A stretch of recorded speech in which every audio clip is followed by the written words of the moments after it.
Toads are remarkable animals. They've been in Australia for more than 80 years and yet they're still finding new ways of getting around the countryside and are turning up in new areas all of the time. Just recently in Sydney we've had a population of toads appear almost magically in Taren Point. These toads, it turns out, have actually been hidden away for quite some time and have been breeding. And we now have a large population of toads in the Taren Point area that we've had to basically deal with. And to do that, we've had to mobilise the help of the local community. The Sutherland Shire Council has also been very instrumental in the planning in how to deal with the toads, along with the National Parks and Wildlife Service and the Frog and Tadpole Study Group of New South Wales. And together, all of those groups have managed to actually reduce toad populations in the Taren Point area, and we're in a situation where in fact we may even be able to eliminate the toads altogether. In this short film we're going to go through some of the main events that were involved in trying to first of all control the spread of toads in the Taren Point area and then finally reduce their numbers back to such low levels where we stand a chance of eliminating them altogether. Hi everyone, my name's Stuart Harris. I'm a Pest Species Officer with Sutherland Shire Council. I've had communications with a lot of you before. We are here for the cane toad muster, are we not? No one's here to do minor bird course or weeding or anything like that? No one's here playing touch footy. That's good to hear. What I have in my little hand that everyone should have signed, has everyone signed this, is a volunteer site induction checklist. So I just need to go over some of these things first off. Okay, when we start each muster, basically all of the participants are given an explanation of exactly what will be involved in the musters, what they are allowed to do, what they can't do, what the dangers are. And in this respect, Sutherland Shire Council has been very instrumental in promoting specifically the safety awareness issues with everyone who's been involved in the cane toad programs. Now the toad musters, I have to confess, are a great way of just simply letting the wider community understand what cane toads are. They're not mythical beasts that spit fire and can bite your heads off. They're real animals and they need to be treated as real animals.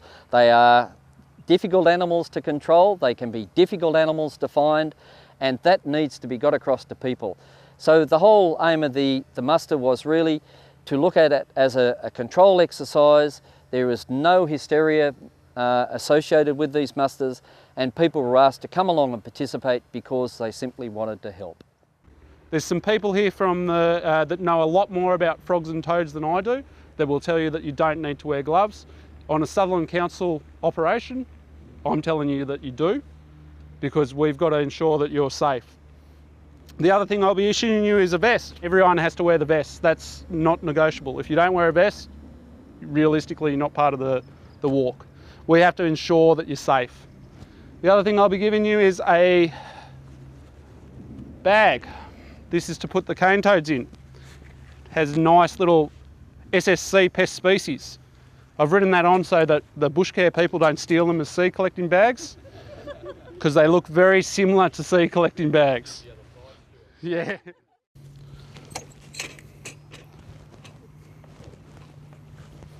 Can everyone see me? Yeah. This isn't a snake. This is a cane toad that I caught. These are some cane toads that I caught last night.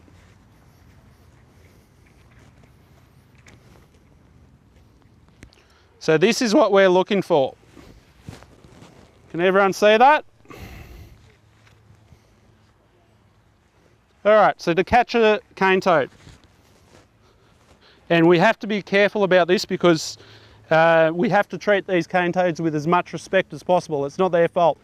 With the cane toads, you'll get a little eye shine back off them.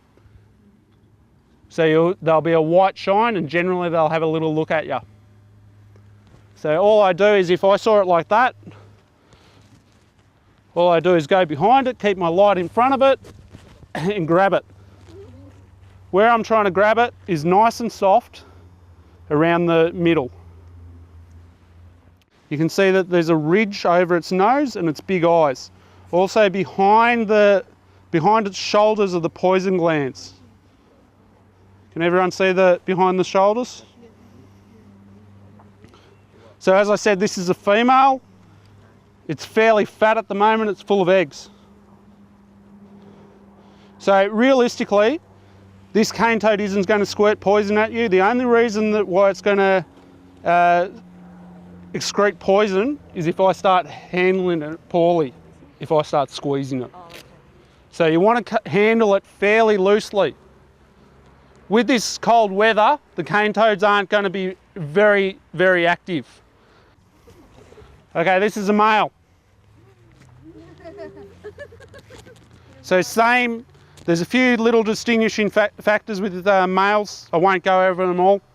The really easy one is when you grab it around its waist, it'll make a little noise. Can people hear that little noise? The tiniest little squeak. All right, this male is probably two to 3 years old. Males are generally a little bit smaller. Any ideas what this is? Baby! I would say cute, but it's not. No, it's not cute. What people need to remember is that cane toads are toxic all through their life cycle. So their eggs are toxic, their spawn's toxic, their tadpoles are toxic, something that big's toxic, and the other ones that I showed you before are toxic. The major problem we have with these little ones, and that's probably a year old, is it looks very similar to native frogs. The other thing is if you capture anything, you need to bring it to myself or Jason or Michael to get it identified. If we catch a native frog, we definitely have to release it where we caught it. So anything that you catch, I want to have a look at. The other thing is anything you catch comes home with me. You're not allowed to take it home, because otherwise we'll have other cane toad populations around the Shire. Well, I first got involved in the Taren Point cane toad control program in February 2010. I was contacted by Stuart Harris, who's the pest control officer for Sutherland Shire Council, who informed me that he was picking up an unusual number of cane toads in the area. Now, previous to this, we'd always picked up just the odd toad from various parts of Sydney, including Taren Point, but it was quite unusual to be getting, 5s and 10s. And Stuart really wanted to know if this was a significant number, and did in fact indicate something a bit more sinister was going on in the Taren Point area. So basically Stuart and I went out and undertook a few simple surveys of the Taren Point area to get some idea of how many toads there really were and how widely distributed they were in the local area. It became apparent really quickly that we were dealing with many toads, probably hundreds of toads, and that in fact they were based in at least 15 different locations within the Taren Point area.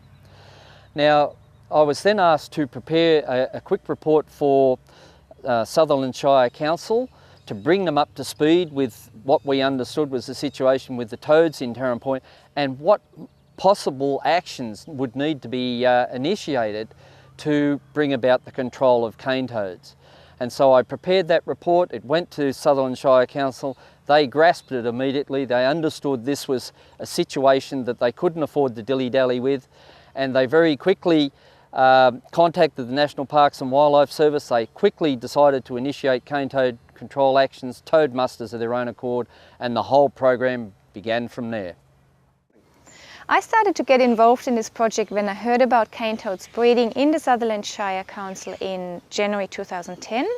I was quite worried about this, first because the toads were quite close to a population of green and golden bell frogs, and also close to Taren Point Nature Reserve, which is a reserve of really international significance.